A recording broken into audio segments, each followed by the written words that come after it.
So this is how it ends.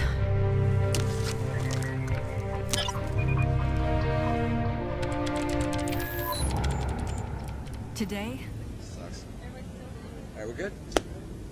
Awesome, we're here with Cliffy, design director on Gears of War 3. We just saw the gameplay you walked us through. It's great. I did have a question on the story mode and the way things played out. You said it's almost like a Pulp Fiction type of thing.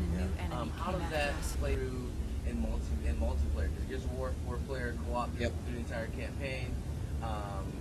These objectives that each are the two going to be separated? Can you elaborate? Yeah. So when we have the story split that we do in the main campaign, it's not a situation that it actually happens simultaneously. It's in a linear fashion. It's just we switch it up a little bit after the first little while. So you start off start the game and you're Marcus and Dom and Jace and Anya on the boat, and then once you get past the Lambent Leviathan, we flash back. We say 2 hours prior, and then player 1 is Cole, player 2 is Baird, and 3 and 4 are Carmine and Sam. And they're on their own separate mission elsewhere, and then what happens is ultimately the storylines kind of wind up interweaving and connecting. Once they wind up connecting, then we do a shell game, because we can't have 8 players in the squad. It's a 4-player game. Then sometimes player 1 is, or player 1 is always Marcus. Sometimes player 3 is Anya or Sam or Jace or Carmine. We just kind of switch it up like a little bit of a shell game. The other question I have was Gears of War. Every inclusion you guys do. 1, 2, 3. You always add new weapons, and they're always pretty interesting with each version. How many weapons, if you can say, have you added from 2 to 3? Yeah, I don't know the actual. I just know that there's enough there to fully flesh things out. The Digger launcher, of course, digs underneath cover. Was a very popular weapon in the beta. We also have the one shot, which is basically an elephant gun. Very useful in Horde, by the way. Takes out enemies in one shot, literally. Then we have the Vulcan cannon, which we've announced in E3, which is kind of a 2-player co-op type weapon. And then we also have the Silverback, which is basically a walking fortress of a mech. Awesome.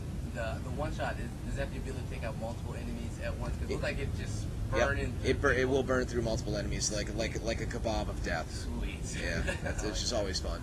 Sweet. Awesome. Horde 2.0, the fortresses. Yep. How far do those go? I see that the spikes on the ground. Yeah, there's generally 4 or 5 levels of upgrades per type of fortification, from turrets to walls and things like that. If you look at turrets, it starts off with what's essentially caltrops, and then it goes to a razor wire fence, and then electrified razor wire, then all the way through a laser fence. And you can't initially do that. Like, if you're just a new player, the only thing you can build are caltrops.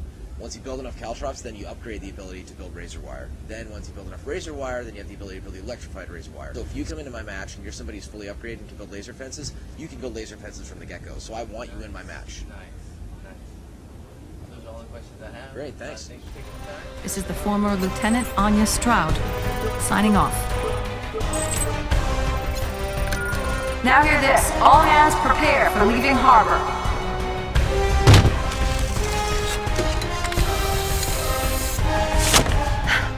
I guess we're all stranded now.